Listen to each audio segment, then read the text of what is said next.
వినేజర్ చర్చిలో కిటికీలకి పెయింట్ వేస్తున్నట్టుంది. లోపల సైడ్ అయిపోయింది, బయట సైడ్ వేస్తున్నాడు.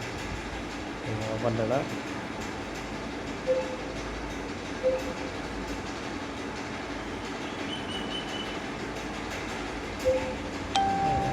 కిటికీలు అయిపోయినాయి.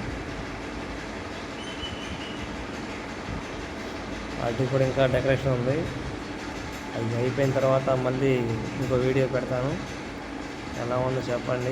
Ebenezer church